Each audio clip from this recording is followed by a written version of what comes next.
The ancient Celtics are among the most enigmatic because they normalized human sacrifices yet valued human lives. They made laws that mandated everyday bathing yet were known to swim in stinking filth. Why? The reasons just might baffle you. We begin with the biggest enigma of all: how the Celts placed a high premium on human life and yet wouldn't hesitate to sacrifice one. That's a bit like claiming to be a vegan whilst having a steak dinner. The ancient Celts believed that humans were the epitome of creation. They understood that human lives were valuable and didn't have to be wasted, which is why they would only sacrifice one if they needed an immediate reaction from their gods. The king of the tribe usually sanctioned human sacrifices when there was hunger in the land.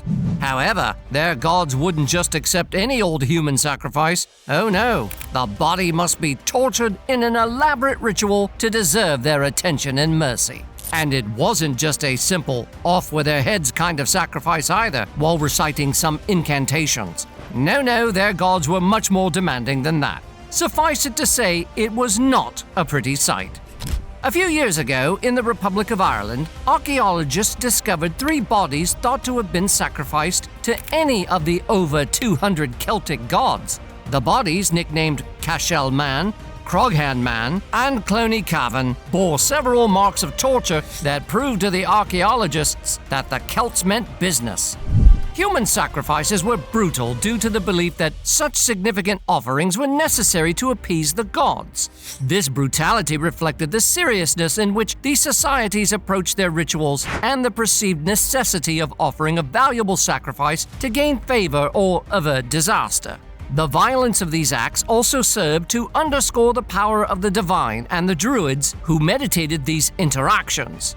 Druids, who were the religious leaders within Celtic societies, often conducted these sacrifices, viewing them as necessary for the balance between the human and divine realms. Human sacrifice was also seen as a way to ensure fertility of the land and prosperity for the community, reflecting the Celts' deep reverence for nature and belief in the interconnectedness of all life. For such barbarism, you might think that taking another's life without cause would be the order of the day, but you'd be mistaken. Murder was such a big deal in ancient Celtic civilization, and it came with grave punishments, depending on the particular tribe, of course. Some tribes preferred executing the culprit either by drowning or decapitation, while others preferred hanging. But the most bizarre of all punishments was blood feuds, or more commonly referred to as a family feud. No, not that family feud. The definition as employed by the Celts simply meant the family of the victim would engage in a feud with the culprit's family until there were none of them left. If this sounds familiar to you, then you may be thinking about the infamous family feud of the late 1800s between the Hatfields and the McCoys. These two families, post-Civil War, became infamous for their bitter and long-standing rivalry during the late 19th century. Rooted in a combination of personal vendettas, land disputes, and Civil War allegiances, their conflict escalated into a cycle of violence and bloodshed that lasted for decades. So, as you can tell, the history of Celtic traditions continued long after their time in history. However, with all these horrific tales of barbarism, it is easy to believe that the Celts were total savages with no sophistication, no creativity, and zero dynamism. Yes, they might have been barbaric, but they weren't total savages. Some scholars think the idea that the savage Celts was pure Greco-Roman propaganda. Interestingly, the Celts also contributed to this negative imagery. How? Well, they intentionally refused to learn how to read and write, a term known as illiterate.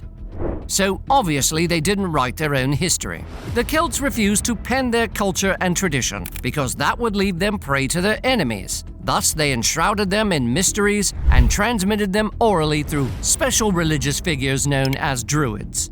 However, as common with oral traditions, much of Celtic history and civilization faded into antiquity, allowing the propagandists to weave their own Celtic tales.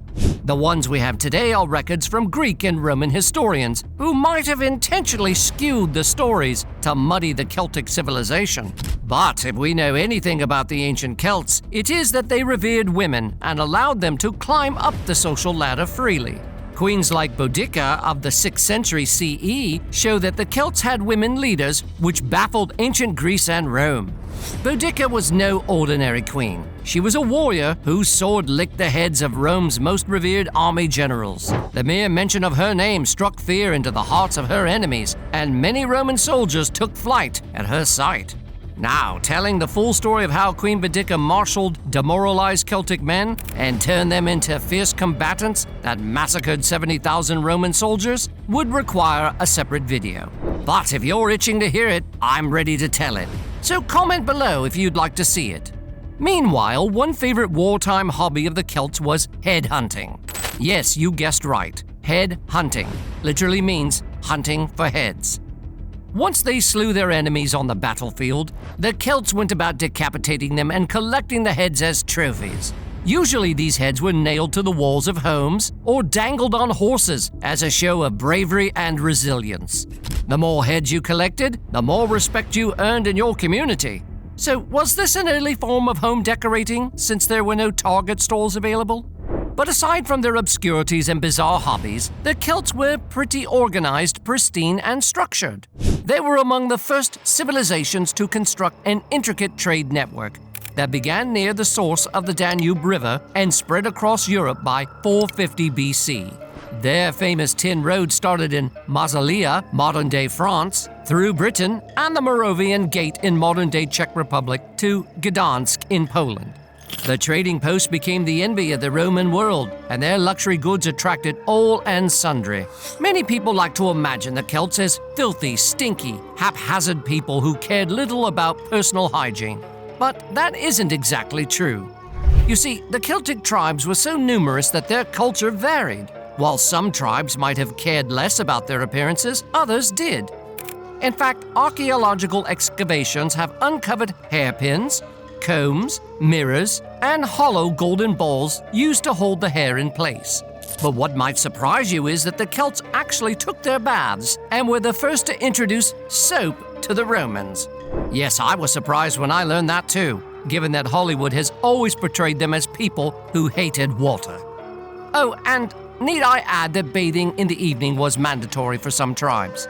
Now that you know, make sure to watch movies for what they are, entertainment, and not for historical lessons. Sadly, Hollywood's misrepresentation hasn't been limited to the Celts. Cleopatra has also suffered the brunt of Hollywood's mischaracterization. To know more about her mystifying character, click on this video, and I'll see you there. And until next time, thanks ever so much for watching.